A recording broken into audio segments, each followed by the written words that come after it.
Ang Ginoo manaa kaninyo. Manausab kanimo. Kinatlugikan sa Ebanghelyo sumala ni San Mateo.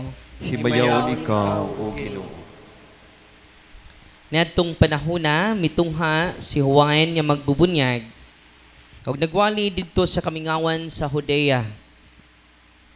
Siya mingon hinulsuli ug biyain ninyo ang inyong mga sala kay hapit na maghari ang Dios. Si Juan mao ang gisgutan ni Propeta Isaias sa iyang pagingon. May nagsinggit didto sa kamingawan. Andaman ninyo ang dalan alang sa Ginoo. Hawani ninyo ang iyang agian. Ang sapot ni Juan hinimo gikan sa balhibo sa kamilyo. Nagbakos siyag panit ug ayang kalanon dulon og dugos.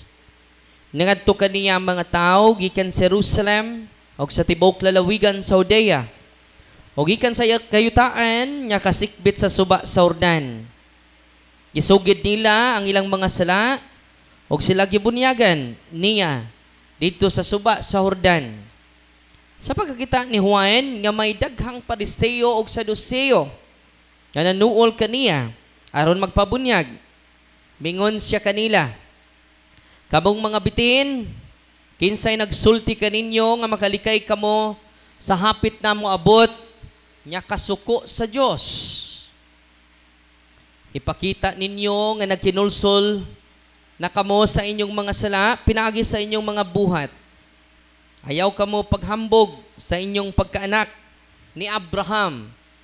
Sultihan ko kamo nga ang Dios makahimo pagkuha niining mga bato aron himuong mga kaliwat ni Abraham. Ang wasay andam na aron iputol sa mga kahoy diya sa mga gamot. Ang tanang kahoy nga dili mamungag maayong bunga, putlon ug isugnod sa kalayo. Ako nagbunyag kaninyo pinagi sa tubig aron pagpakita nga naghinulsol kamo sa inyong mga sala. Apan mo anhi sunod kanako magbunyag kaninyo pinaagi sa Espiritu Santo ug sa kalayo. Siya mas gamhanan pa kay kanako og dili ako angay bisan gani sa pagbitbit sa iyang sandalyas. Nagkupot siya digo nga igpapalid aron lainon ang tahop gikan sa mga lugas. Tigumo niya ang trigo dito sa kamalig. Apan ang tahop iyang sunugon sa kalayo nga dili mapalong." Ang Ebanghelyo sa Ginoo. Daygon ikaw, O Kristo. Palihog, mang lingkod, magandang tanghali. Bayan! Magandang tanghali. Nabusog na ba kayo? Totoo. So ngayon mga kapatid, nag-promise ako sa inyo, yung homily ko ay natapos na po sa monasteryo. Pero yung promise ko sa inyo, sa isang pari na may demonyo. So ito yung isi-share ko sa inyo ha. A priest with demons. Sa Diocese of Tagbilaran po siya. Sabi niya sa akin, "Father, tulungan mo po ako. Hindi ko na alam. Hindi ko na na-appreciate yung pagkapari ko. Gusto ko nang, nagplano na ako na lumabas." At ang nangyari mga kapatid, sabi ko sa kanya, kita tayo, and then nagsagawa ako dahil lahat ng processing ay na-undergo na niya. Yung psychological, spiritual, counseling, for 2 months or 3 months. Pero after that, patuloy pa rin. Negative pa rin yung isipan niya, negative pa rin yung emotion niya. Grabe. 20 years na po siya sa pagkapari. Ako ay 10 years pa. Kalahati pa. Nasa kalahati pa si Father Darwin, no? So, babasahin ko lang itong piniprepare ko ha. A priest was going through a deep personal crisis. Despite undergoing extensive psychological processing and counseling, he remained negative about life and his vocation. Wala siyang gana. Ang dami ko ng achievements, Father, pero wala akong gana. Ano ba yung kulang?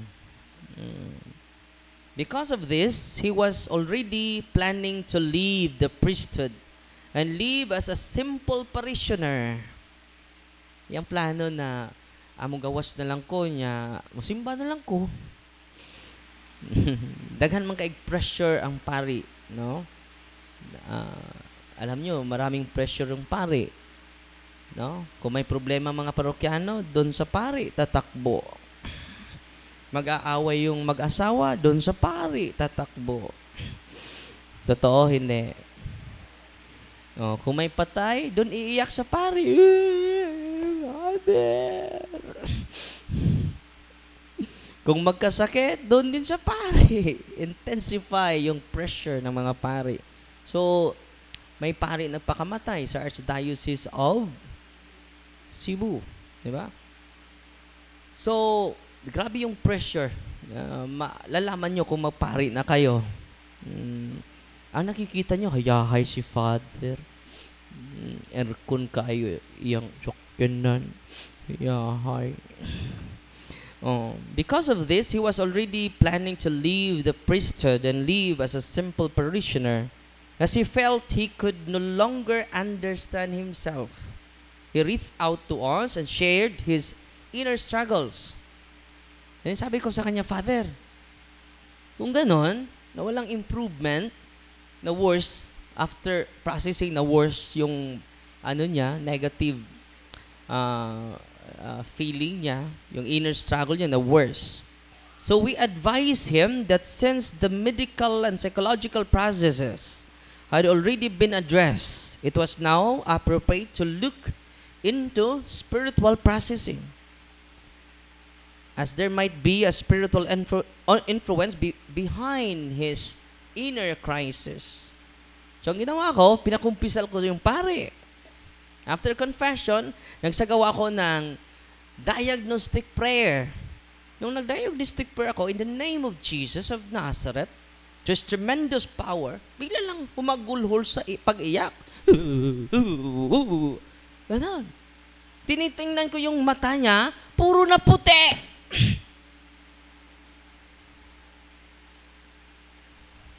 So huminto ako dahil recollection kami sa mga pari last April. This year. Ko, Father, hindi ito tamang lugar. Yung lugar na yon ay sa seminaryo. So, punta tayo sa tamang lugar, Father. So, dinala ko siya. We instructed him to go to confession, and through our pastoral interview, it was discovered that during his childhood, his family frequently consulted faith healers, occult practitioners. There was a strong possibility of spiritual contamination, and his ancestors had made offerings and performed rituals involving spirits. Yung mag-aani tayo. Uy. After ani natin, mag-aalay tayo sa mga diwata. Totoo, hindi. So, anong ginagawa namin? After that, nagsagawa ako ng solemn exorcism sa kanya. Nakaupo siya sa upuan, at nung nagsagawa na tayo, nag-start na tayo, yung solemn exorcism, grabing reaction sa pare. Grabe. Gusto nyong marinig? Wag na lang. No? So, ang nangyari mga kapatid, together with the ministry team, ang kasama ko si Brother Caloy, we prepared for exorcism. When it began, the priest reacted powerfully. He screamed loudly. Ganun, fell from his chair. Doon na siya sa sahig. Spoke in unknown languages. And his eyes turned white and manifested intense spiritual disturbance. A series of solemn exorcism was performed to the priest. By the mercy of God, 3 series of solemn exorcism. By the mercy of God, by the mercy of God, the evil spirit were expelled. Afterward, the priest radically changed. He became positive about life and his vocation, and he expressed deep gratitude to Christ's ministry, through which he found healing.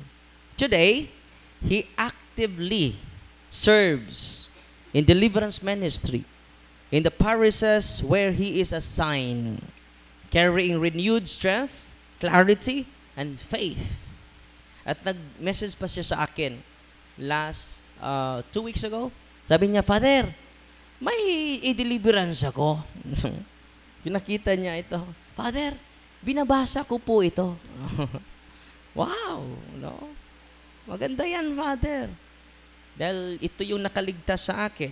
So, marami pa akong maligtas dito sa parokya ko. So, nagsagawa siya ng deliverance. May close siya na third eye.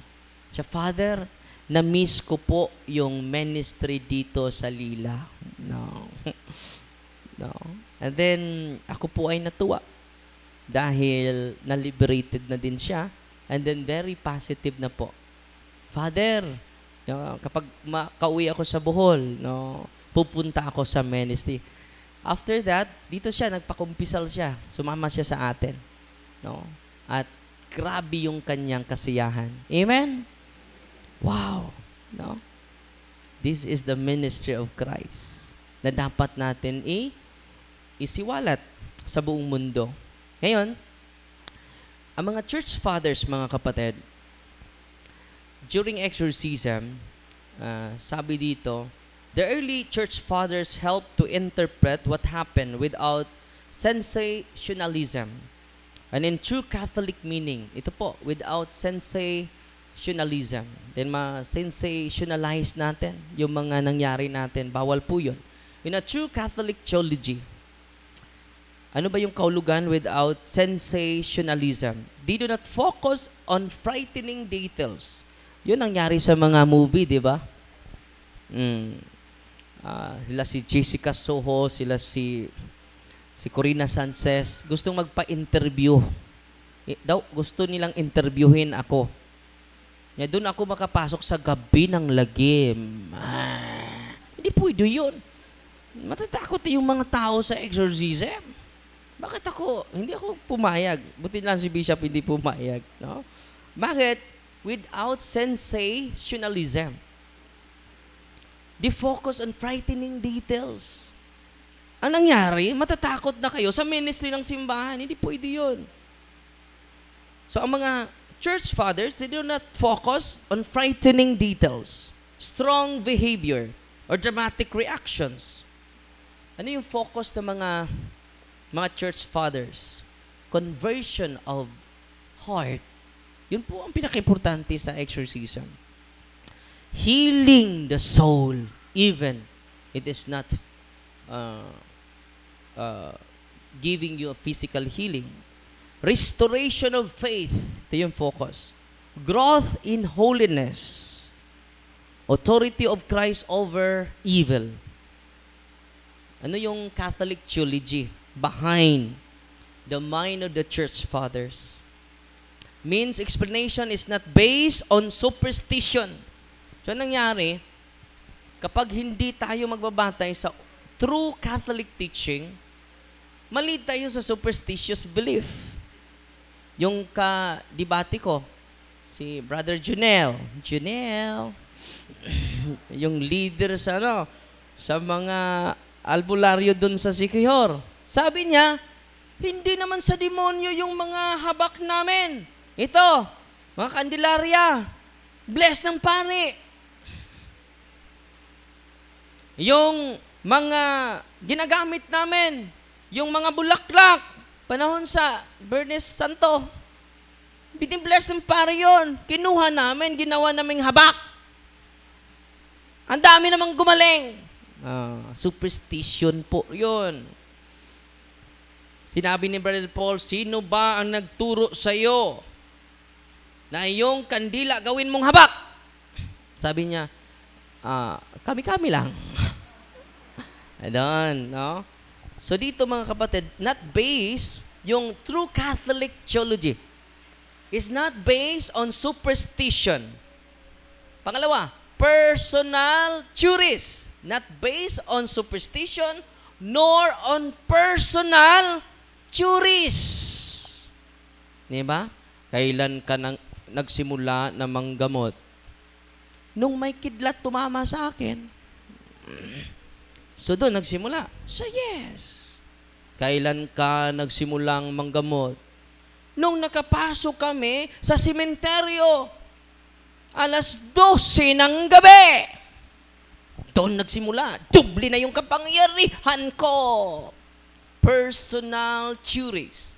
True Catholic theology, not based on superstition, nor based on personal theories.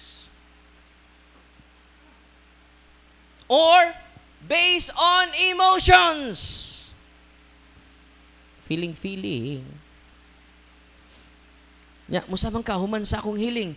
Nindot kayo akong feeling. Ang sarap, ang gaan-gaan ng feeling. Ang gaan-gaan ng loob ko sa'yo. The true Catholic theology not based on emotions, not based on superstitious belief, not based on personal theories, but on the teachings of the church. True Catholic theology is based on the teachings of the church, the wisdom of the church fathers, the power of the sacraments. Kaya nga, nandito si Father Jerwin, nandito si Father Pablo, at si Father Richard kanina. Healing without sacrament is questionable. Uy. Healing without sacraments is questionable. Deliverance without sacrament is more questionable. Because sacrament is Jesus. The true Catholic theology based on the central role of Christ, obedience to the church authority. So instead of asking how strong was the demon, hindi po yun tamang tanong, how strong was the demon? But how deeply has Christ healed the soul? Yun ang tamang tanong. How deeply has Christ healed the soul? Kanina, nag-exercise ako, 2. Yung isa ay from Davao. Birthday niya ngayon. Yung isa ay from Davao. May healing power siya. May vision din. Sabi niya sa akin kanina, Father, yung nag-react, pagrating niya, hindi ako magiging katulad nila. Dahil yung, wala naman akong demonyo. Yung pag-exercise, ang dami pala.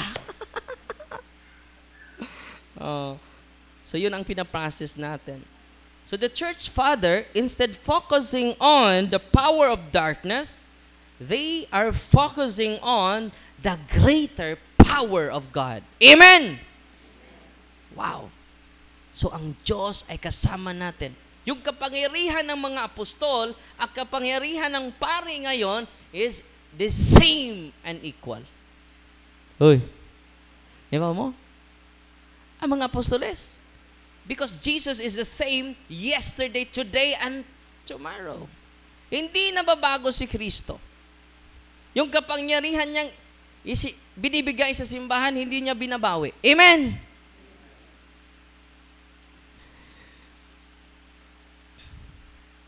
So, the church fathers teach us to see spiritual struggle not as a horror story. Hindi na ako magpa-interview ni Jessica Soho. Gabi ng lagim. Ang nangyari, sila Brother Wendell ang na-interview. Dahil hindi na ako na-interview. Si Brother Wendell ang na-interview. Sabi ko na Brother Wendell, congratulations Brother Wendell. Bakit Father? Artista na kayo sa horror story. No? So, ang church fathers, kailangan i-present natin ang ministry ito, not a horror story, but as a battle for the soul that ends in God's mercy, healing, and God's victory. Amen.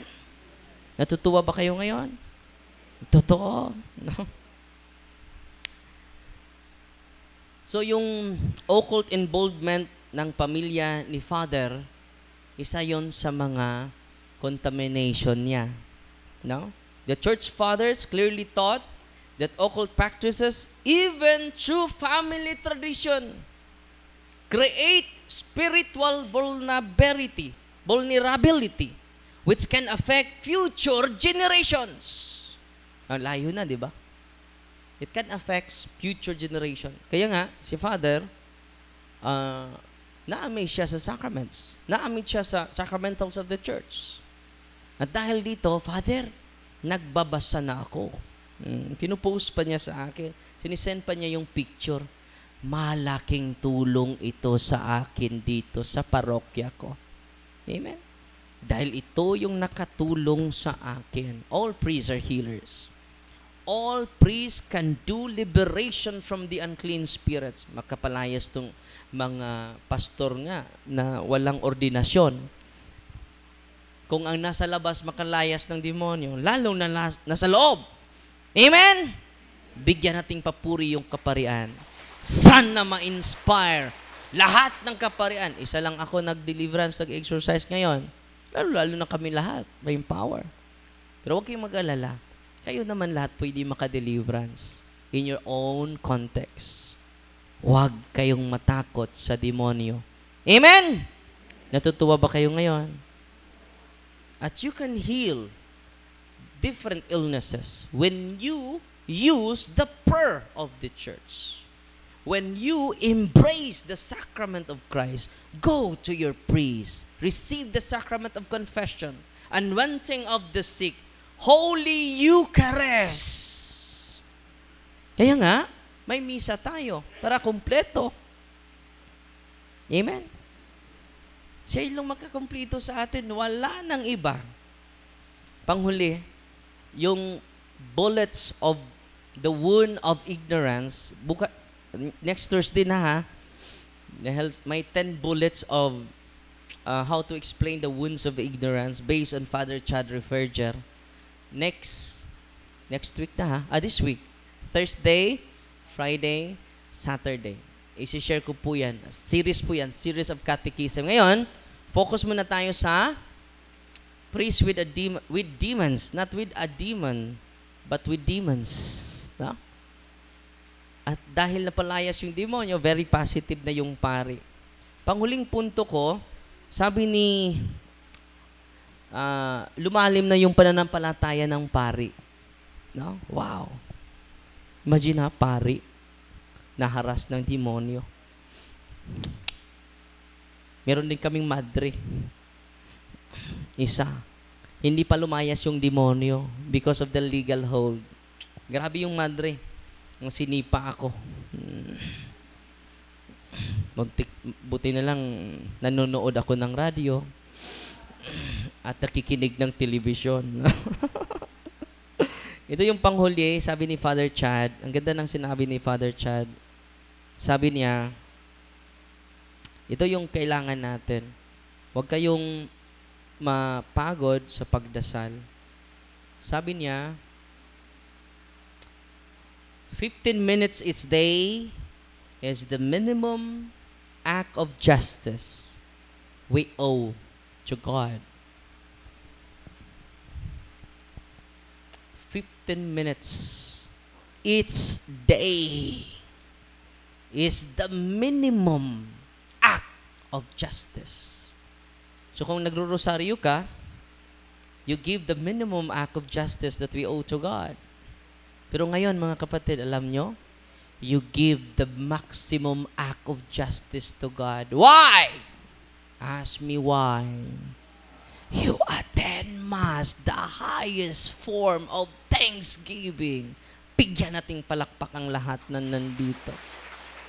When you attend Mass, you give the maximum act of justice that we owe to God alone. Uy, ang sarap araw-araw, Father, no? Uy. So, yan po. So, sabi ni Father Chad, when you pray 15 minutes a day, you give the minimum act of justice to God. Dagdagan ko, ngayon, you give the maximum act of justice that we owe to God because you attend Mass. Natutuwa ba kayo ngayon? Wow. Huwag kayong magpa-late. Meron ding nagpa-late, no? Dahil katabi lang yung parokya, katabi lang yung kumbento sa kanilang bahay na late pa. So dapat, before mag-start ang misa, nandun na tayo, naka-start tayo. Amen? Congratulations sa ating lahat. Amen? You give now the maximum act of justice that we owe to God because you attend Mass, the highest form of worship that we give to God. Only the Holy Mass. Uy, ato-atoran niya. Labaw pa mas nakadaog luto ron. Mangumpisal mo karon, Father Jerwin, magpakumpisal siya until 3 p.m. Diri na Father Pablo, diri na Father Richard. Bahala na makagasto tagdako basta naa mo makakumpisal. Amen! Nalipay ba mo? God is good. Luya man. No. Mura mo magawa ka pa ni Udto. Beka na, God is good! Grabe, no? When God is good, grabe. All the time. Siyempre, balik ka na ba? God is good! All the time! Napugos naman yung uban, no? Tay, mahimo ni mo pariya ka, eh, no? So, karon, I hope you enjoy your visit here and you are empowered by the truth of our faith. Yan yung objective namin na ma-empower kayo. Bakit? Ano yung rason namin behind bakit kayo ini-empower? So that you will be dependent on God. Not to Father Darwin, not to us, but to God alone, because God is present everywhere. Amen? Ano ang Diyos? Present everywhere. I'm here because you're here, because we are here, because God's here. God's here, that's why you are here. That's why we are here. That's why I am here. Let's sing together again. 1, 2, 3, go. Together again. Dili na mo. No, ato to'y balik kanila. 1, 2, 3, go. I'm here because you're here. Because we are here. Because God's here. God's here. That's why you are here. That's why we are here. That's why I am here. Why we are here? Because God is here. Amen? Palihog manindo.